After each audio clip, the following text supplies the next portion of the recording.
Hi ನಮಸ್ಕಾರ ಎಲ್ರಿಗೂ welcome back to Sandhya Ravi blogs. ನನ್ನ ವೀಡಿಯೋ ಸ್ಟಾರ್ಟ್ ಮಾಡಲಿಕ್ಕಿಂತ ಮುಂಚೆ ಎಲ್ರಿಗೂ ಥ್ಯಾಂಕ್ ಯು ಸೋ ಮಚ್. ನನ್ನ ಲಾಸ್ಟ್ ಅಂದರೆ ಕಿಚನ್ ಮೇಕ್ ಓವರ್ ವೀಡಿಯೋನಿಗೆ ತುಂಬ ಚೆನ್ನಾಗಿ ರೆಸ್ಪಾನ್ಸ್ ಸಿಕ್ಕಿದೆ. ಅದನ್ನು ಅಪ್ಲೋಡ್ ಮಾಡಾದ್ಮೇಲೆ ನಾನು ಬೇಡ ವೀಡಿಯೋ ಮಾಡೋದು ಬೇಡ, ಇಲ್ಲಿಗೆ ಸ್ಟಾಪ್ ಮಾಡೋಣ ಅಂತ ಅಂದ್ಕೊಂಡು ಡಿಸೈಡ್ ಮಾಡಿಬಿಟ್ಟಿದ್ದೆ. ಅಂದರೆ ಚಾನಲಲ್ಲಿ ವೀಡಿಯೋಸ್ನ ರಿಲೀಸ್ ಮಾಡೋದು ಬೇಡ ಅಂತ. ಆದರೆ ಅದು ಯಾಕೆ ಹಂಗೆ ಅಂದ್ಕೊಂಡೆ, ಏನಾಯಿತು ಅಂತ ಹೇಳ್ತೀನಿ. ಮುಂದೆ ವೀಡಿಯೋ ಕಂಟಿನ್ಯೂ ಮಾಡ್ತಾ ಮಾಡ್ತಾ ಹೇಳ್ತೀನಿ. ಈ ವಿಡಿಯೋ ನಾನು ಪರ್ಟಿಕ್ಯುಲರಾಗಿ ಮಾಡ್ತಾ ಇರೋದು, ಲಾಸ್ಟ್ ವೀಡಿಯೋದಲ್ಲಿ ನನ್ನ ಕಿಚನ್ ಮೇಕ್ ಓವರ್ ನೋಡಿದ್ರಿ. ಈ ಒಂದು ವಿಡಿಯೋದಲ್ಲಿ ನನ್ನ ನನ್ನ ಬ್ರೈಡಿಗೆ ಫುಲ್ ಮೇಕ್ ಓವರ್ ಅಂದರೆ A to Z ಏನೆಲ್ಲ ನಾನು ಮಾಡ್ತೀನಿ ಅಂತ ಆಗಿ ತೋರಿಸೋ ಪ್ರಯತ್ನ ಮಾಡ್ತಾಯಿದ್ದೀನಿ. ನಿಮಗೇನಾದರೂ ಇಷ್ಟ ಆದರೆ, ನಿಮಗೇನಾದರೂ ಫ್ರೀ ಆಗಿದ್ದರೆ ಪ್ಲೀಸ್ ದಯವಿಟ್ಟು ಫುಲ್ ವೀಡಿಯೋ ನೋಡಿ ಅಂತ ಹೇಳ್ತಾ, ಹಾಗೆ ಇನ್ನೊಂದೇನೆಂದರೆ ಯಾವುದೇ ವಿದ್ಯೆ ಆಗಲಿ, ಯಾವುದೇ ಒಂದು ವಿಷಯ ಆಗಲಿ ಕಲಿತಷ್ಟು ಕಲಿಯೋ ಸುಮಾರು ಇರುತ್ತೆ. ನಾನು ಮಿಸ್ಟರ್ ಪರ್ಫೆಕ್ಟು, ನಾನು ಇದರಲ್ಲಿ ನಾನೆಲ್ಲ ಕಲ್ತ್ಬಿಟ್ಟಿದ್ದೀನಿ, ನಾನು 100% ಇದ್ದೀನಿ ಅಂತ ಹೇಳೋಕ್ಕಾಗಲ್ಲ. ಇಲ್ಲಿ ನಾನು ಕೂಡ ಹಾಗೆ, ನಾನಿನ್ನೂ ಕಲಿತಾನೇ ಇದ್ದೀನಿ, ಮುಂದೆ ಕಲಿತಾನೂ ಇರ್ತೀನಿ.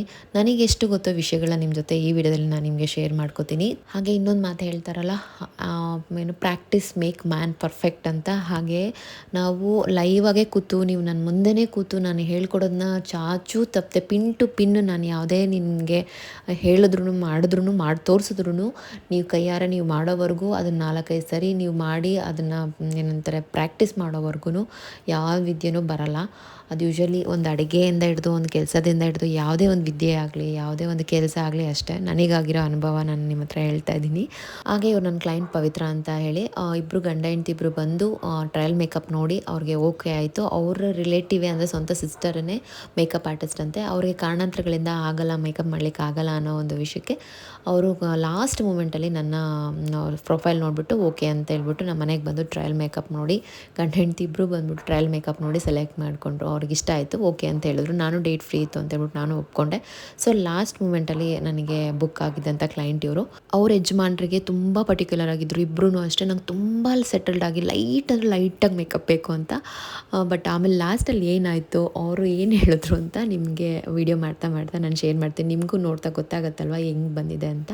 ಹಾಗೆ ಇಲ್ಲಿ ಫಸ್ಟ್ ಸ್ಟೆಪ್ ಏನು ಅಂತಂದರೆ, ನೀಟಾಗಿ ಪ್ರೀವಿಯಸ್ ಏನೇ ಮೇಕಪ್ ಇದ್ರೂ ಅದು ಒಂದು ಚೂರು ಏನೇ ಒಂದು ಕಾಜಲ್ ಇರ್ಬೋದು, ಕುಂಕುಮ ಇರ್ಬೋದು, ಅರಿಶಿನ ಇರ್ಬೋದು, ಏನೇ ಇರ್ಬೋದು, ನೀಟಾಗಿ ಎಲ್ಲ ಮಾರ್ಕು ಮತ್ತು ಅದೆಲ್ಲ ಕಲೆಗಳು ಹೋಗೋ ಥರ ನೀಟಾಗಿ ಫೇಸ್ ವಾಶ್ ಮಾಡ್ಕೊಂಡು ಬಂದು ಕುತ್ಕೊಳ್ಳೋಕ್ಕೆ ಹೇಳ್ತೀವಿ. ಅದಾದಮೇಲೆ ನೆಕ್ಸ್ಟ್ ಸ್ಟೆಪ್ ಏನು ಅಂತಂದರೆ CTM ಅಂತ ಏನು ಅಂದರೆ ಕ್ಲೆನ್ಸಿಂಗು, ಟೋನಿಂಗು, ಮಾಯ್ಶ್ಚರೈಸಿಂಗ್ ಅಂತ.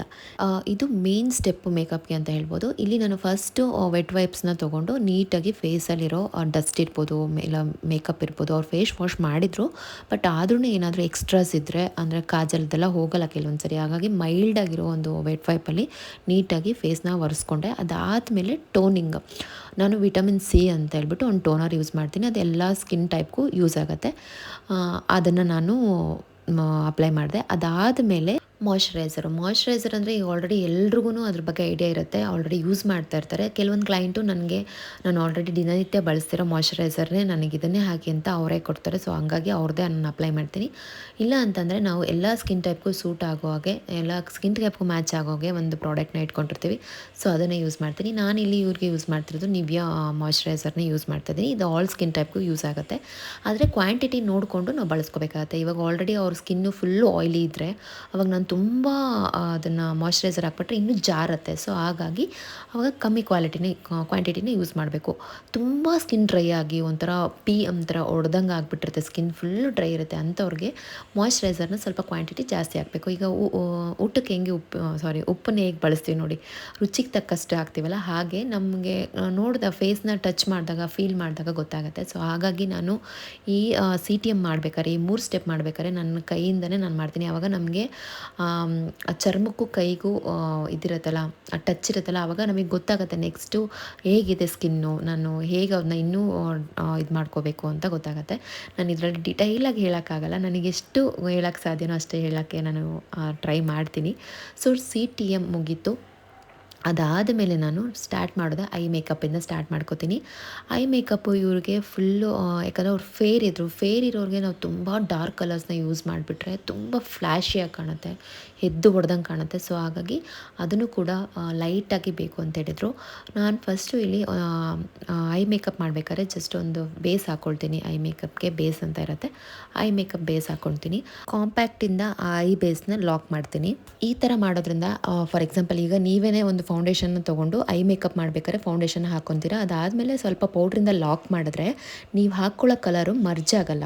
ಆವಾಗ ಹಾಗೇ ಇರುತ್ತೆ, ನೀಟಾಗೂ ಕಾಣುತ್ತೆ, ಡ್ರೈ ಆಗಿರುತ್ತೆ. ಸೊ ಹಾಗಾಗಿ ನಾನು ಈ ಥರ ಯೂಶ್ವಲಾಗಿ ನಾವು ಬ್ರೈಡ್ಗೆ ಈ ಥರ ಸ್ಟೆಪ್ ಮಾಡೇ ಮಾಡ್ತೀವಿ. ನೀವು ಪರ್ಸ್ನಲಾಗಿ ಮಾಡ್ಕೊಳ್ಳೋದಾದರೆ ಆ ಥರ ಮಾಡ್ಕೊಳ್ಳಿ ಅಂತ ಹೇಳ್ತಾ ಇದ್ದೀನಿ. ಅದಾದಮೇಲೆ ಅವರು ಡ್ರೆಸ್ ಕಲರೇ ನೋಡಿಬಿಟ್ಟು ಅವ್ರು ಮಾಡೋಕ್ಕಿಂತ ಮುಂಚೆನೇ ಹೇಳ್ತಾಯಿದ್ರು ಜಾಸ್ತಿ ಹಾಕಬೇಡಿ ಅಂತ. ಬಟ್ ಹಾಗಾಗಿ ಅವ್ರ ಡ್ರೆಸ್ಸಿಗೆ ನೋಡಿಕೊಂಡು ಲೈಟಾಗಿ ನಾನು ಮೇಕಪ್ನ ಸ್ಟಾರ್ಟ್ ಮಾಡಿಕೊಂಡೆ, ಐ ಮೇಕಪ್ಪು. ನನಗೆ ಕಲಿತು ಶುರುವಲ್ಲಿ ಐ ಮೇಕಪ್ಗೆ ಅಂತ ಬ್ರಷಸ್ ಹಿಡಿದಾಗ ಕೈಯೆಲ್ಲ ಶಿವರ್ ಬಂದುಬಿಡೋದು. ಏನಕ್ಕೆ ಅಂದರೆ ಒಂದು ಮೇಕಪ್ ಮಾಡಬೇಕಾದ್ರೆ ಐ ಮೇಕಪ್ಪು ತುಂಬಾ ಇಂಪಾರ್ಟೆಂಟು. ಇವಾಗ ನೀವೇ ಫಾರ್ ಎಕ್ಸಾಂಪಲ್ ಎಲ್ಲ ಮೇಕಪ್ ಮಾಡಿಕೊಂಡು ಒಂದು ಕಣ್ಣಿಗೆ ಕಾಜಲ್ ಹಚ್ಕೊಂಡಿಲ್ಲ ಅಂದರೆ ಏನೋ ಮಿಸ್ಸಿಂಗ್ ಅನಿಸುತ್ತೆ, ಇಲ್ಲ ಹಣೆಗೆ ಬೊಟ್ಟಿಟ್ಕೊಂಡಿಲ್ಲ ಅಂದರೆ ಏನೋ ಒಂದು ಮಿಸ್ಸಿಂಗ್ ಅನಿಸುತ್ತೆ. ಏನಕ್ಕಂದರೆ ಫೇಸಲ್ಲಿ ಸೆಂಟ್ರ್ ಆಫ್ ಅಟ್ರಾಕ್ಷನ್ ಅಂತಂದರೆ ಕಣ್ಣೆ. ಹೆಣ್ಮಕ್ಳಿಗೆ ಕಣ್ಣೇ ಚಂದ ಅಂತಾರಲ್ಲ, ಆ ಕಣ್ಣಿಗೆ ಕಾಜಲ್ ಹಾಕಿದ್ರೇ ಚಂದ. ಹಾಗಾಗಿ ಆ ಒಂದು ಐ ಮೇಕಪ್ ಮಾಡಬೇಕಾದ್ರೆ ತುಂಬ ಕಾನ್ಷಿಯಸ್ ಆಗಿರ್ತಿದ್ದೆ, ಸಿಕ್ಕಾಪಟ್ಟೆ ಟೆನ್ಷನ್ ಆಗೋದು. ಬಟ್ ಈಗ ಆಗಲ್ಲ. ಅದೇ ಗಾದೆನೇ ಹೇಳ್ತಾರಲ್ಲ, ಆಡ್ತಾ ಆಡ್ತಾ ರಾಗ ಉಗುಳ್ತಾ ರೋಗ ಅಂತ. ಆ ಥರ ನನಗೀಗ ಆಲ್ರೆಡಿ ಗೊತ್ತಾಗ್ಬಿಟ್ಟಿದೆ ಹೇಗೆ ಮಾಡಬೇಕು ಮತ್ತು ಯಾವ ಸ್ಟೆಪ್ನ ಸ್ಕಿಪ್ ಮಾಡಬೇಕು, ಟೈಮ್ ವೇಸ್ಟ್ ಮಾಡ್ದಂಗೆ ಹೆಂಗೆ ಮಾಡೋದು ಅಂತ. ನಮಗೆ ಮಾಡ್ತಾ ಒಂದು ಐಡಿಯಾ ಬಂದುಬಿಡುತ್ತೆ. ನಾವು ಮುಂದೆ ಕೂತು ಅದನ್ನು ಕೈ ಹಿಡಿದು ತಿರ್ಸಿದ್ರೂ ಎಕ್ಸ್ಪೀರಿಯನ್ಸಲ್ಲಿ ಬರೋ ಅಂಥ ಅನುಭವಗಳೇ ಬೇರೆ. ಸೊ ಹಾಗಾಗಿ ಈಗ ಆ ಥರ ಶಿವರಿಂಗ್ ಎಲ್ಲ ಏನೂ ಬರಲ್ಲ, ಪಟ ಅಂತ ಮಾಡ್ಕೊಂಡು ಹೊರ್ಟೋಗ್ತೀನಿ. ಆವಾಗ ಟೈಮ್ ವೇಸ್ಟ್ ಮಾಡ್ತಿದ್ದೆ ಕೆಲವೊಂದು ಸರಿ, ತುಂಬಾ ಐ ಮೇಕಪ್ಗೆ ತುಂಬ ಟೈಮ್ ತೊಗೋತಿದ್ದೆ. ಬಟ್ ಈಗ ಆಗಲ್ಲ, ತುಂಬ ಬೇಗನೆ ಮಾಡಿಬಿಡ್ತೀನಿ. ಅಂದರೆ ಮುಂಚೆ ಅಷ್ಟು ಟೈಮ್ ತೊಗೊಳ್ಳಲ್ಲ, ಬೇಗನೆ ಮುಗಿಯುತ್ತೆ ಮುಂಚೆ ಕಂಪೇರ್ ಮಾಡಿದ್ರೆ. ಅದಾದಮೇಲೆ ಎಕ್ಸ್ಟ್ರಾ ಅದು ಕಣ್ಣು ಕೆಳಗಡೆ ಏನಾದರೂ ಕಲರ್ ಏನಾದರೂ ಹಾಕಿದರೆ ಅದನ್ನೆಲ್ಲ ವೆಟ್ ವೈಪಲ್ಲಿ ವೈಪ್ ಮಾಡಿಕೊಂಡು ಯೂಶ್ವಲಾಗಿ ನಾನು ವೆಡ್ಡಿಂಗ್ ಕಾಸ್ಟ್ಯೂಮಲ್ಲೇ ಕೂರಿಸ್ಕೋತೀನಿ. ಏನಕ್ಕೆ ಅಂತಂದರೆ ಆಫ್ಟರ್ ನಾವು ಹೇರ್ ಸ್ಟೈಲ್ ಮಾಡಿದಾಗ, ಐ ಮೇಕಪ್ ಆಗಲಿ ಫೇಸ್ ಮೇಕಪ್ ಮಾಡಿದಾಗ ಅವ್ರಿಗೂ ಹಿಂಸೆ ಅನ್ಸುತ್ತೆ ಡ್ರೆಸ್ ಚೇಂಜ್ ಮಾಡ್ಕೊಳ್ಳೋಕ್ಕೆ. ಸೊ ಹಾಗಾಗಿ ವೆಡ್ಡಿಂಗ್ ಕಾಸ್ಟ್ಯೂಮ್ ಏನಿರುತ್ತೆ ಅದರಲ್ಲೇ ಕೂರಿಸ್ಕೊಂಡು ಮೇಕಪ್ ಮಾಡಿಕೊಂಡ್ರೆ ತುಂಬ ಒಳ್ಳೆಯದು. ಅದಾದಮೇಲೆ ನೆಕ್ಸ್ಟ್ ಸ್ಟೆಪ್ ಬಂದುಬಿಟ್ಟು ಕರೆಕ್ಟರ್ ಅಂತ ಹೇಳ್ತೀವಿ, ಕನ್ಸಿಲರ್ ಅಂತ ಹೇಳ್ತೀವಿ. ಇದು ಬಂದು ಅದು ಹೆಸರಲ್ಲೇ ಇರೋಂಗೆ ಅನ್ಈಕ್ವಲ್ ಸ್ಕಿನ್ ಟೋನ್ನ ಈಕ್ವಲ್ ಮಾಡಲಿಕ್ಕೆ ಬಳಸುವಂಥ ಒಂದು ಪ್ರಾಡಕ್ಟು. ನಾನು ಇನ್ ಡೀಟೈಲಾಗಿ ಹೇಳೋಕ್ಕೆ ನಂಗೆ ಇಷ್ಟ, ಬಟ್ ಹೇಳಬೇಕು ಅಂತ ಅನಿಸುತ್ತೆ. ಬಟ್ ಭಯ ಆಗುತ್ತೆ ಎಲ್ಲಿ ಏನು ತಪ್ಪು ಹೇಳ್ಬಿಡ್ತೀನೋ ಅಂತ. ಕೆಲವೊಬ್ಬರಿಗೆ ಮಾಡೋದು ಗೊತ್ತಿರುತ್ತೆ, ಎಕ್ಸ್ಪ್ಲೇನ್ ಮಾಡೋದು ಗೊತ್ತಿರಲ್ಲ. ಸೊ ನನಗೂ ಹಾಗೆ ಮಾಡಿಬಿಡ್ತೀನಿ, ಬಟ್ ಎಕ್ಸ್ಪ್ಲೇನ್ ಮಾಡೋದಕ್ಕೆ ಅಷ್ಟು ಏನಂತಾರೆ ಫ್ಲೂಯೆಂಟಾಗಿ ಬರೋಲ್ಲ.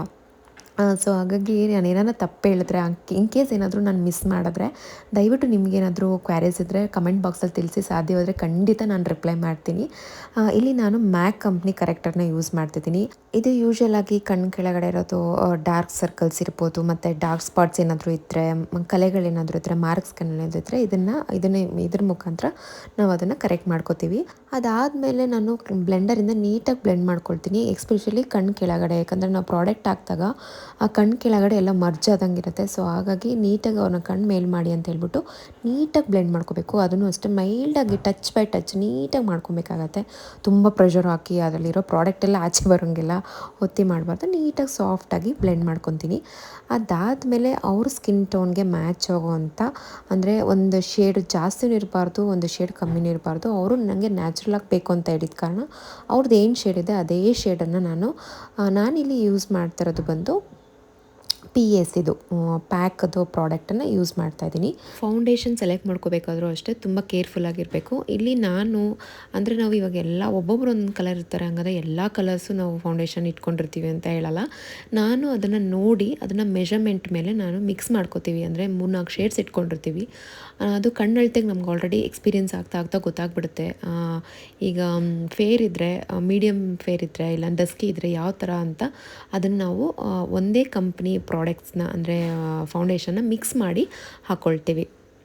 ಸೊ ಇಲ್ಲಿ ನಾನು ಫೇರ್ ಕಾಂಪ್ಲೆಕ್ಸಿಟಿ ಇರೋದ್ರಿಂದ ಒಂದೇ ಶೇಡ್ ತೊಗೊಂಡು ಫುಲ್ ಅವ್ರ ನೆಕ್ ಮತ್ತು ಫೇಸ್ ಫುಲ್ಲು ಕವರ್ ಮಾಡ್ತಾಯಿದ್ದೀನಿ. ಹಾಗೆ ನೀಟಾಗಿ ಬ್ಲೆಂಡ್ ಮಾಡ್ಕೋಬೇಕು. ಅಂದರೆ ಅದರಲ್ಲಿ ತುಂಬ ಜಾಸ್ತಿ ಎಕ್ಸ್ಟ್ರಾಸ್ ಎಲ್ಲ ಬ್ಲೆಂಡರಲ್ಲಿ ಬಂದುಬಿಡ್ಬೇಕು. ಆ ಥರ ನೀಟಾಗಿ ಬ್ಲೆಂಡ್ ಮಾಡ್ಕೊಬೇಕು. ಹಾಗೆ ಅವ್ರದ್ದೇ ಸ್ಕಿನ್ ಟೋನ್ಗೆ ಮ್ಯಾಚ್ ಆಗೋಗಿ ಕಾಂಪ್ಯಾಕ್ಟ್ ಕೂಡ ಸೆಲೆಕ್ಟ್ ಮಾಡ್ಕೋಬೇಕಾಗುತ್ತೆ. ಇಲ್ಲಿ ನಾನು ಫಿಟ್ ಮೀ ಕಾಂಪ್ಯಾಕ್ಟ್ನ ಸೆಲೆಕ್ಟ್ ಮಾಡ್ಕೊಂಡಿದ್ದೀನಿ ಈ ಸರಿ. ಸೊ ಅದನ್ನು ಅಪ್ಲೈ ಮಾಡ್ತಿದ್ದೀನಿ ಅವ್ರಿಗೆ.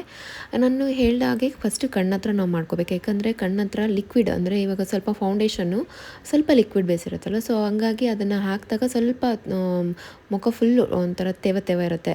ಆ ತೇವದ ಮೇಲೆ ನಾವು ಪೌಡ್ರಾಗಲಿ ಏನಾದರೂ ಹಾಕಿದಾಗ ಏನಾಗುತ್ತೆ ಹೇಳಿ ಟಕ್ ಅಂತ ಪ್ಯಾಚಸ್ ಬರುತ್ತೆ. ಸೊ ಅದನ್ನು ಅವಾಯ್ಡ್ ಮಾಡಬೇಕು. ಅಂದರೆ ನಾವು ಫಸ್ಟು ಫೇಸ್ನ ಅದನ್ನು ಹಾಕಿದ್ಮೇಲೆ ಸ್ವಲ್ಪ ಅದು ಏನಾಗುತ್ತೆ ಸೆಟ್ ಆಗೋಕ್ಕಾಗಲಿ ಸ್ವಲ್ಪ ಒಣಗೋಕ್ಕೆ ಟೈಮ್ ಕೊಟ್ಟು ಅದಾದಮೇಲೆ ನಾವು ಪೌಡ್ರಾಗಲಿ ಕಾಂಪ್ಯಾಕ್ಟ್ ಆಗಲಿ ಅಪ್ಲೈ ಮಾಡಬೇಕು. ಸೊ ಇಲ್ಲಿ ಅದು ಕಾಂಪ್ಯಾಕ್ಟ್ ಆದ ತಕ್ಷಣ ಹೆಂಗೆ ಕಾಣುತ್ತೆ ಅಂದರೆ ಯೂಶಲಿ ಸಿಕ್ಕಾಪಟ್ಟೆ ಹಾರ್ಡಾಗಿ ಕಾಣುತ್ತೆ. ಯಪ್ಪ ಎಷ್ಟೋಗುತ್ತೋ ಮೇಕಪ್ಪು ಅನ್ನೋಂಗಾಗುತ್ತೆ. ಬಟ್ ಅದು ಆಗ್ತಾ ಸೆಟ್ ಆಗ್ತಾ ಫೌಂಡೇಶನ್ ಆಗಲಿ, ನಾವು ಹಾಕಿರೋ ಮಾಯ್ಶ್ಚರೈಸರ್ ಆಗಲಿ, ಅದು ಎಷ್ಟೆಲ್ಲ ಲೇಯರ್ಸ್ ಹಾಕ್ಕೊಂಡು ಬರ್ತೀವಲ್ಲ ಅದೆಲ್ಲ ಸ್ಕಿನ್ನು ಅಬ್ಸರ್ವ್ ಮಾಡಿಕೊಂಡು ಒಂದು ನ್ಯಾಚುರಲ್ ಲುಕ್ ಫೈನಲ್ ಆಗಿ ಗೊತ್ತಾಗುತ್ತೆ ನಮಗೆ. ಆದರೆ ಏನು ಮಾಡ್ತಾರೆ, ನೋಡಿದ ತಕ್ಷಣ ಅಯ್ಯೋ ಬುದ್ಧಿ ಇದೆ, ಅಯ್ಯೋ ದೆವ್ವ ಥರ ಕಾಣಿಸ್ತೀವಿ, ಪ್ಲೀಸ್ ತೆಗ್ಬಿಡಿ ಅಂತ ಕ್ಲೈಂಟು ಶುರು ಮಾಡ್ತಾರೆ. ಬಟ್ ಇಲ್ಲಿ ನನ್ನ ಕ್ಲೈಂಟ್ ತುಂಬ ಒಳ್ಳೆಯವರು, ಪಾಪ ಸುಮ್ಮನೆ ಕೂತಿದ್ರು ನಾನು ಫುಲ್ ಮಾಡೋವರೆಗೂ. ಆದರೆ ಕೊನೆಯಲ್ಲಿ ಅವ್ರು ಯಜಮಾನ್ರು ನೋಡ್ಬಿಟ್ಟು ಏನಂತ ಹೇಳಿದ್ರು ಅಂತ ನೀವೇ ನೋಡಿ. ಅದಾದಮೇಲೆ ಇನ್ನು ನೆಕ್ಸ್ಟ್ ನಾನು ಬರೋದು ಐಬ್ರೋಸ್ಗೆ. ಐಬ್ರೋನು ಅಷ್ಟೇ ಅವರೂ ಹಂಗೆ ತುಂಬ ಬೇಡ, ನನಗೆ ತುಂಬ ನ್ಯಾಚುರಲ್ ಆಗಿರಬೇಕು ಅಷ್ಟೇ ಅಂತ ಹೇಳಿದರು. ನಾನು ಯೂಶ್ವಲಾಗಿ ಇವ್ರಿಗೆ ಅಂತಲ್ಲ ಯಾರಿಗೂ ಐಬ್ರೋಸ್ನ ತುಂಬ ಇದು ಮಾಡೋದಕ್ಕೆ ಹೋಗಲ್ಲ, ಅಂದರೆ ಎಕ್ಸ್ಟೆಂಡ್ ಮಾಡೋಕ್ಕೆ ಹೋಗಲ್ಲ. ಅವ್ರದ್ದು ಏನಿರುತ್ತೆ ಅದನ್ನೇ ನಾನು ಜಸ್ಟ್ ಒಂದು ಟಚಪ್ ಕೊಡ್ತೀನಿ ಅಷ್ಟೇ. ಯಾಕಂದರೆ ಐಬ್ರೋಸ್ ಬಿಟ್ಟರೆ ತುಂಬ ಹಾರ್ಡಾಗಿ ಕಾಣುತ್ತೆ. ಸೊ ಹಾಗಾಗಿ ಜಸ್ಟ್ ಅವರು ಇರೋ ಶೇಪ್ ಇರ್ಬೋದು, ಇಲ್ಲ ಇರೋ ಕಲರ್ಗೆ ಒಂದು ಸ್ವಲ್ಪ ಟಚಪ್ ಕೊಟ್ಟು ನಾನು ಅದನ್ನು ಪ್ಯಾಚಪ್ ಮಾಡ್ಕೊತೀನಿ ಅಷ್ಟೇ. So next coming for I lashes. ಇದು ಅಷ್ಟೇ ಐ ಮೇಕಪ್ಗೆ ಒಂದು ಎಕ್ಸ್ಟ್ರಾ ಲುಕ್ ಕೊಡೋದು ಐ ಲ್ಯಾಶಸ್ಸಿಂದ. ಆಲ್ಮೋಸ್ಟ್ ಎಲ್ಲ ಕ್ಲೈಂಟ್ಗೂ ನಾವು ಸಜೆಸ್ಟ್ ಮಾಡ್ತೀವಿ ಐ ಲ್ಯಾಶಸ್ ಹಾಕ್ಸ್ಕೊಳ್ಳಿ ಅಂತ. ಕೆಲವೊಬ್ಬರು ಬೇಡ ಅಂತಾರೆ, ಕೆಲವೊಬ್ಬರು ಓಕೆ ಅಂತಾರೆ. ಇದನ್ನು ಅಷ್ಟೇ ಅವರು ಐ ಲೆಂತ್ ನೋಡಿಕೊಂಡು, ಐ ಲ್ಯಾಶಸ್ ಲೆಂತ್ ನೋಡಿಕೊಂಡು ಎಷ್ಟು ಬೇಕೋ ಅಷ್ಟು ನ್ಯಾಚುರಲ್ ಇರೋದನ್ನು ಇಟ್ಕೊಂಡಿರ್ತೀನಿ ನಾನು. ಲ್ಯಾಶಸ್ಸು ಅಷ್ಟೇ ತುಂಬ ತಿಕ್ಕಾಗಿರೋದೆಲ್ಲ ತೊಗೊಂಬಿಟ್ರೆ ಅದು ಲುಕ್ಕೇ ಒಂಥರ ಅಕ್ವರ್ಡಾಗಿ ಕಾಣುತ್ತೆ. ಸೊ ನ್ಯಾಚುರಲ್ ಐ ಫಿನಿಶಿಂಗ್ ಅಂದರೆ ಐ ಲ್ಯಾಶಸ್ ಫಿನಿಶಿಂಗ್ ಇರೋವಂಥ ಲ್ಯಾಶಸ್ನ ತೊಗೊಳ್ತಿರ್ತೀನಿ. ಸೊ ಅದನ್ನು ನಾನು ಈಕ್ವಲಾಗಿ ಅವರು ಕಣ್ಣಿಗೆ ನೋಡಿಬಿಟ್ಟು ಅದನ್ನು ಎಕ್ಸ್ಟ್ರಾ ಇರೋದನ್ನ ಕಟ್ ಮಾಡಿಕೊಂಡು ಗ್ಲೂ ಹಾಕ್ಕೊಂಡು ರೆಡಿ ಮಾಡಿ ಇಟ್ಕೊತೀನಿ. ಇಲ್ಲಿ ಇವ್ರದ್ದು ಪುಟಾಣಿ ಕಣ್ಣಾಯಿತು. ಸೊ ಹಾಗಾಗಿ ನಾನು ತುಂಬ ಅದನ್ನು ಇದು ಐ ಮೇಕಪ್ಗೆ ಅಷ್ಟೊಂದು ಇದು ಮಾಡಲಿಲ್ಲ. ಅವರೂ ತುಂಬಾ ಪ್ರಿಫರಬಲ್ ಆಗಿದ್ದರು, ಹಾಗೆ ಐ ಮೇಕಪ್ ಅಷ್ಟೊಂದು ಬೇಡ ಅಂತ. ಬಟ್ ಲ್ಯಾಶಸ್ ಹಾಕಿದಾಗ ಪಾಪ ತುಂಬ ಕಷ್ಟಪಡ್ತಿದ್ರು. ಅವ್ರಿಗೆ ಕಣ್ಣು ಓಪನ್ ಮಾಡೋಕ್ಕೆ ಆಗ್ತಿರ್ಲಿಲ್ಲ. ತುಂಬ ಪುಟಾಣಿ ಇದೆ, ಅದು ಸ್ವಲ್ಪ ಡಿಸ್ಟರ್ಬ್ ಆಗ್ತಾಯಿತ್ತು, ಕಣ್ಣಿನೆಲ್ಲ ಬರ್ತಾಯಿತ್ತು ಅವ್ರಿಗೆ. ಯೂಶ್ವಲಾಗಿ ಹೈ ಗ್ಲೂ ಹಾಕಿದಾಗ ಫಸ್ಟ್ ಟೈಮ್ ಹಾಕ್ಕೊಂಡಿರ್ತಾರೆ, ಏನೋ ಕಣ್ಣ ಮೇಲೆ ರೆಪ್ಪೆ ಮೇಲೆ ಏನೋ ಕೂತಂಗಿರುತ್ತೆ, ಅದೊಂಥರ ಡಿಫ್ರೆಂಟಾಗಿರುತ್ತೆ ಫೀಲು. ಸ್ವಲ್ಪ ಟೈಮ್ ತೊಗೊಳುತ್ತೆ ಸೆಟ್ರೇಟ್ ಆಗೋದಕ್ಕೆ. ಬಟ್ ಲುಕ್ ಮಾತ್ರ ತುಂಬ ಚೆನ್ನಾಗಿ ಕೊಡುತ್ತೆ ಐ ಲ್ಯಾಶಸ್ ಹಾಕ್ಕೊಳ್ಳೋದ್ರಿಂದ. ಆದರೆ ಅದು ಲೈವ್ ಆಗಿರಬೇಕು, ನ್ಯಾಚುರಲ್ ಆಗಿರೋಂಥ ತೊಗೋಬೇಕು. ಅದಾದಮೇಲೆ ನಾನು ಐಲೈನರ್ನ ಹಾಕಿದೆ. ಐಲೈನರು ಅಷ್ಟೇ ತುಂಬ ಡ್ರಾಮೆಟಿಕ್ಕಾಗಿ ಹಾಕಬಾರ್ದು, ಜಸ್ಟ್ ಒಂದು ಸ್ಟ್ರೋಕ್ ಹಾಕಿದ್ರೆ ಅದಕ್ಕೆ ಎಷ್ಟು ರಿಕ್ವೈರ್ಮೆಂಟ್ ಬೇಕು, ಅವ್ರಿಗೆ ಹೆಂಗೆ ಸೂಟ್ ಆಗುತ್ತೋ ಹಂಗೆ ಹಾಕ್ಬಿಟ್ಟು ಲೈಟಾಗಿ ಬ್ಲಷ್ ಹಾಕ್ತೆ. ಬ್ಲಷು ಕೂಡ ಅಷ್ಟೇ ಜೋಕರ್ಗೆ ಹಾಕ್ದಂಗೆ ಈ ಕಡೆ ಒಂದು ಪಿಂಕು ಈ ಕಡೆ ಒಂದು ಪಿಂಕು ಹಾಕಲಿಲ್ಲ, ಜಸ್ಟ್ ಲೈಟಾಗಿ ಸ್ಪ್ರೆಡ್ ಮಾಡಬೇಕಾಗತ್ತೆ ಆ ಜಾ ಲೈನಿಗೆ ಕರೆಕ್ಟಾಗಿ. ಅದಾದಮೇಲೆ ಲಿಪ್ಸ್ಟಿಕ್ ಕೂಡ ಅಷ್ಟೇ ನಮ್ಮ ಕಾಸ್ಟ್ಯೂಮ್ಗೆ, ನಮ್ಮ ಮೇಕಪ್ಗೆ, ಆ ಈವೆಂಟಿಗೆ ತಕ್ಕಾಗೆ ಮ್ಯಾಚ್ ಆಗೋ ಥರ ಹಾಕ್ಕೊಂಡ್ರೆ ಚೆನ್ನಾಗಿ ಲೈವ್ ಆಗಿ ಕಾಣುತ್ತೆ. ಕೆಲವೊಬ್ರು ಏನು ಮಾಡ್ತಾರೆ, ನ್ಯೂ ಡ್ರೆಸ್ ಹಾಕ್ಕೊಂಡಿರ್ತಾರೆ, ನನಗೆ ಡಾರ್ಕ್ ಲಿಪ್ಸ್ಟಿಕ್ ಬೇಕು ಅಂತಾರೆ, ಅದು ತುಂಬಾ ಅಕ್ವರ್ಡಾಗಿ ಕಾಣುತ್ತೆ. ಲೈಟಾಗಿ ಮೇಕಪ್ ಇರಲಿ ಅಂತಾರೆ, ಡಾರ್ಕ್ ಲಿಪ್ಸ್ಟಿಕ್ ಹೇಳ್ತಾರೆ. ಸೊ ಹಾಗಾಗಿ ಆ ಥರ ಚೇಂಜಸ್ ಮಾಡಿದಾಗ ಅದು ತುಂಬ ಹಾರ್ಡಾಗಿ ಅನಿಸುತ್ತೆ, ಚೆನ್ನಾಗಿ ಕಾಣಿಸಲ್ಲ, ಲೈವ್ ಆಗಿರಲ್ಲ. ಬಟ್ ಕೆಲವೊಬ್ಬರಿಗೆ ನಾವು ಸಜೆಸ್ಟ್ ಮಾಡ್ತೀವಿ, ಕೆಲವೊಬ್ಬರಿಗೆ ಸಜೆಸ್ಟ್ ಮಾಡೋಕ್ಕೆ ಹೋಗಲ್ಲ. ಅವ್ರು ಯಾವ ಕಲರ್ ಕೇಳ್ತಾರೆ, ಅವ್ರು ಯಾವ್ದು ಇಷ್ಟಪಡ್ತಾರೆ ಅದನ್ನೇ ಹಾಕ್ತೀನಿ. ಇಲ್ಲಿ ನಾನು ಅವ್ರ ಡ್ರೆಸ್ಸಿಗೆ ಮ್ಯಾಚ್ ಆಗೋ ಥರ, ಐ ಮೇಕಪ್ ಮ್ಯಾಚ್ ಆಗೋ ಥರ ಅವ್ರು ಹೇಳಿದ ಕಲರ್ನ ಆಲ್ಮೋಸ್ಟ್ ನಾನು ಬ್ರೈಡ್ಗೆ ಅಂತ ಒಂದು 4-5 ಶೇಡ್ಸನ್ನು ತೆಗೆದಿಟ್ಕೊಂಡಿರ್ತೀನಿ. ಅವ್ರಿಗೆ ಯಾವ್ದು ಸೂಟ್ ಆಗುತ್ತೆ, ಅವ್ರಿಗೆ ಯಾವುದು ಇಷ್ಟಪಡ್ತಾರೆ ಅವರ ಆಪ್ಷನ್ಗೆ ಬಿಡ್ತೀನಿ.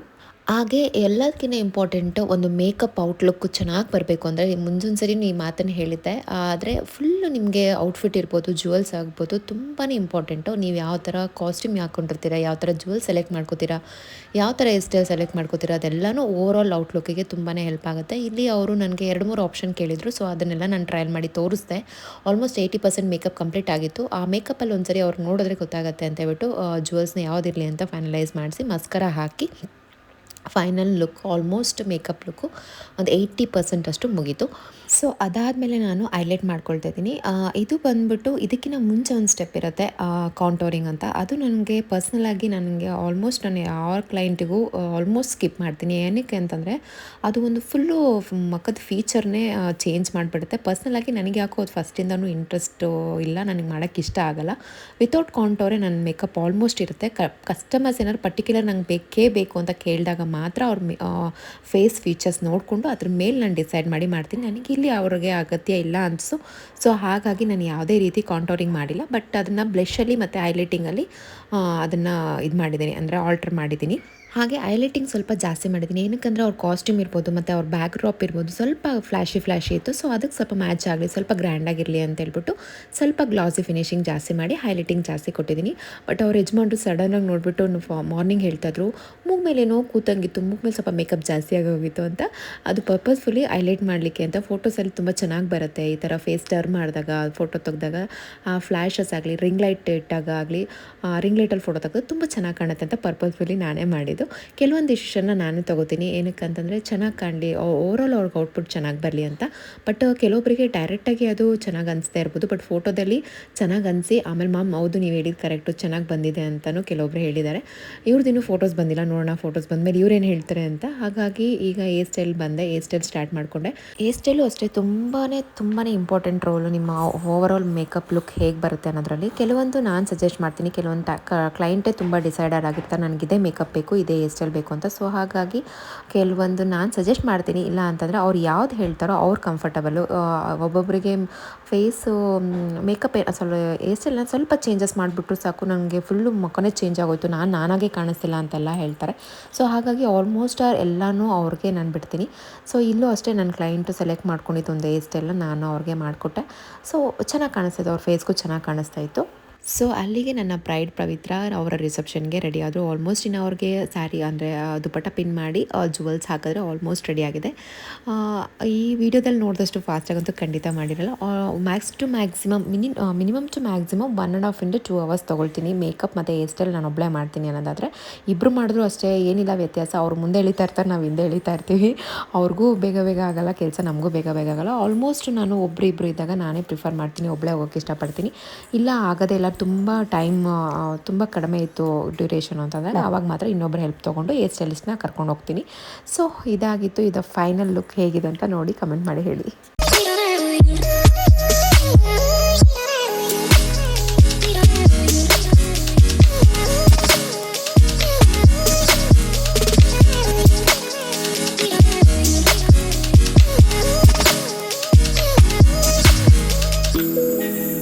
ಸೊ ಇದು ನನ್ನ ಕ್ಲೈಂಟ್ ಪವಿತ್ರ ಅವರ final wedding reception look. Makeup artist makeup ಎಲ್ಲ ಮುಗಿಸಿ ಪ್ಯಾಕಪ್ಪಲ್ಲಿ ಬ್ಯುಸಿಯಾಗಿದ್ದರೆ ಫೋಟೋಗ್ರಾಫರ್ ಪಾಪ ಆಚೆಗಡೆ ನಿಂತ್ಕೊಂಡು ವೆಯ್ಟ್ ಮಾಡ್ತಾ ಇರ್ತಾರೆ ಟಚಪ್ ಫೋಟೋಸ್ಗೋಸ್ಕರ. ಮೇಡಮ್ ಪ್ಲೀಸ್ ಟಚಪ್ ಫೋಟೋಸ್ ಬೇಕು ನನಗೆ, ಸ್ವಲ್ಪ ಬ್ರಷ್ ತೊಗೊಂಡ್ಬನ್ನಿ, ಕಾಜಲ್ ತೊಗೊಂಬನ್ನಿ, ಐಲೈನರ್ ತೊಗೊಂಬನ್ನಿ ಅಂತ ಹೇಳ್ಬಿಟ್ಟು ಹಾಗೆ ಅವರು ಟಚಪ್ ಫೋಟೋಸ್ನ ತೊಗೊಂಡ್ರು. ಹಾಗೆ ನಾನು ಮಿಡ್ಲಲ್ಲಿ ಅವ್ರ ಲೈಟಿಂಗ್ಸಲ್ಲಿ ನಾನು ಕೆಲವೊಂದು ವೀಡಿಯೋಸ್ನ ಮಾಡಿಕೊಂಡೆ. ಮೇಕಪ್ಪು ಲೈಟಿಂಗಲ್ಲಿ ಕಾಣೋಕ್ಕೂ ಲೈವಾಗಿ ಕಾಣೋಕ್ಕೂ ತುಂಬಾ ವ್ಯತ್ಯಾಸ ಇರುತ್ತೆ. As A makeup artist 3 years ಎಕ್ಸ್ಪೀರಿಯೆನ್ಸಲ್ಲಿ ನಾನು ಹೇಳ್ತೀನಿ, ಮೇಕಪ್ ಯಾವಾಗಲೂ ಮೇಕಪ್ ಥರನೇ ಕಾಣಿಸೋಕ್ಕೆ ಸಾಧ್ಯ, ನ್ಯಾಚುರಲಾಗಿ ಕಾಣಿಸೋಕ್ಕೆ ಸಾಧ್ಯನೇ ಇಲ್ಲ. ಯಾಕಂದರೆ ಅಷ್ಟೆಲ್ಲ ಪ್ರಾಡಕ್ಟ್ ಯೂಸ್ ಮಾಡಿ ಒಂದು ಫೇಸ್ ಮೇಲೆ ನಾವು ಪ್ರಾಡಕ್ಟ್ ಹಾಕಿದಾಗ ಅದು ನ್ಯಾಚುರಲಾಗಿ ಕಾಣಿಸೋಕ್ಕೆ ಹೇಗೆ ಸಾಧ್ಯ, ನಾರ್ಮಲಾಗಿ ಕಾಣಿಸೋಕ್ಕೆ ಹೇಗೆ ಸಾಧ್ಯ? ನ್ಯಾಚುರಲಾಗಿ ಕಾಣಿಸೋ ಥರ ಮಾಡ್ಬೋದೇ ಹೊರತು ನ್ಯಾಚುರಲಾಗೇ ಇರಬೇಕು ಅಂದರೆ ವಿತೌಟ್ ಮೇಕಪ್ಪೇ ಇರಬೇಕಾಗತ್ತೆ. ಆಲ್ಮೋಸ್ಟ್ ಎಲ್ಲ ಬ್ರೈಡ್ಸು ಗ್ರೂಮ್ಸು ಇದೇನೇ ಎಕ್ಸ್ಪೆಕ್ಟ್ ಮಾಡೋದು, ನ್ಯಾಚುರಲಾಗಿರಬೇಕು ಅಂತ. ಬಟ್ ಯಾವಾಗಲೂ ನಾವು ವೆಡ್ಡಿಂಗ್ ಏನು ಹೇಳ್ತಾರೆ ಜುವೆಲ್ಸ್ ಇರ್ಬೋದು, ಕಾಸ್ಟ್ಯೂಮಲ್ಲಿ ಯಾವತ್ತೂ ನಾವು ನಮ್ಮನ್ನು ನೋಡ್ಕೊಂಡಿರಲ್ಲ, ಅದು ನಮಗೆ ಫಸ್ಟ್ ಡೇ ಆಗಿರುತ್ತೆ. ಸೊ ಹಾಗಾಗಿ ಫಸ್ಟ್ ಟೈಮ್ ಆ ಥರ ನಾವು ಗ್ರ್ಯಾಂಡಾಗಿ ರೆಡಿ ಆದಾಗ ನಮಗೆ ಸ್ವಲ್ಪ ಹೆವಿ ಅನ್ನೋ ಫೀಲ್ ಬಂದೇ ಬರುತ್ತೆ.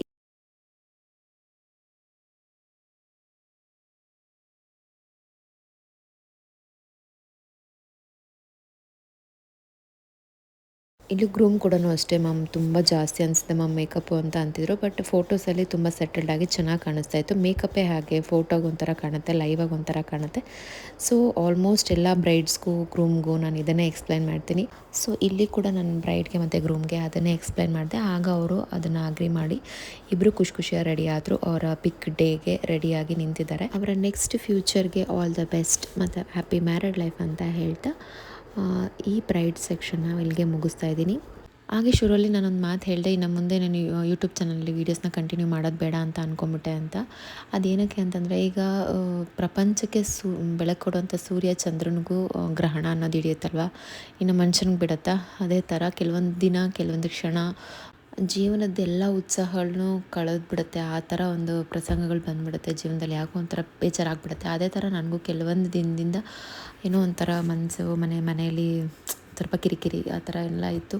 ಸೊ ಈ ಬಿಡು ಯಾವುದು ಟೆನ್ಷನ್ ಬೇಡ, ಎಲ್ಲ ಬಿಟ್ಬಿಟ್ಟು ಆರಾಮಾಗಿರೋಣ ಅಂತ ಅಂದ್ಕೊಂಡೆ. ಬೇಡ ಇನ್ಯಾವುದೂ ಮಾಡೋದು ಬೇಡ, ಎಲ್ಲನೂ ಸ್ಟಾಪ್ ಮಾಡೋಣ ಅಂತ ತುಂಬಾ ಫಿಕ್ಸ್ ಮಾಡಿಕೊಂಡು ಮೈಂಡ್ಸೆಟ್ನ ಫಿಕ್ಸ್ ಮಾಡ್ಕೊಂಡ್ಬಿಟ್ಟಿದ್ದೆ. ಅದಾದಮೇಲೆ ಒಂದು ಯೂಟ್ಯೂಬ್ ಚಾನಲಲ್ಲಿ ನಾನು ಒಬ್ಬ ವ್ಯೂವರು ಒಂದು ಮೆಸೇಜ್ ಕಳಿಸ್ತಾರೆ. ನಾನು ವೀಡಿಯೋಸ್ನ ಸ್ಟಾಪ್ ಮಾಡೋಣ ಅಂದ್ಕೊಂಡ್ರೆ ಅವರು ಕೀಪ್ ಗ್ರೋಯಿಂಗ್ ಅಂತ ಕಳಿಸಿದ್ರು, ಆಲ್ ದ ಬೆಸ್ಟ್ ಹೇಳಿದ್ರು, ಗುಡ್ ಲಕ್ ಹೇಳಿದ್ರು. ಅದನ್ನು ನೋಡಿಬಿಟ್ಟು ಒಂದು ಕ್ಷಣ ನನಗೆ ಸಖತ್ ಬೇಜಾರಾಯಿತು.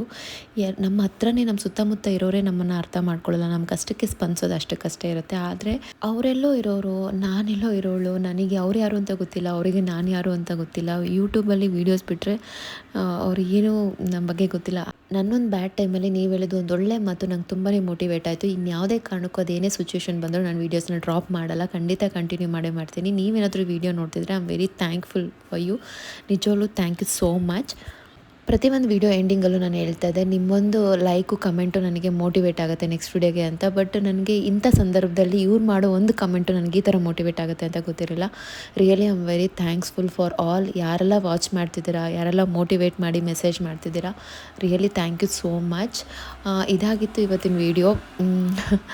ನೆಕ್ಸ್ಟು ಕೂಡ ಇದೇ ಥರ ಮೋಟಿವೇಟ್ ಮಾಡಿ ನಾನು ಇನ್ನೂ ಹೊಸದಾಗಿ ಏನಾದರೂ ನನಗೆ ಗೊತ್ತಿರೋ ವಿಷಯಗಳನ್ನ ನಿಮ್ಮ ಜೊತೆ ಶೇರ್ ಮಾಡ್ತೀನಿ ಅಂತ ಹೇಳ್ತಾ, ನಿಮ್ಗೇನಾದರೂ ವೀಡಿಯೋ ಹೆಲ್ಪ್ಫುಲ್ ಅನಿಸಿದ್ರೆ ಪ್ಲೀಸ್ ಕಮೆಂಟ್ ಮಾಡಿ, ಶೇರ್ ಮಾಡಿ, ಲೈಕ್ ಮಾಡಿ ಅಂತ ಹೇಳ್ತಾ ನೆಕ್ಸ್ಟ್ ವಿಡಿಯೋದಲ್ಲಿ ಸಿಗ್ತೀನಿ. ಅಲ್ಲಿವರೆಗೂ ಟೇಕ್ ಕೇರ್, ಬಾಯ್.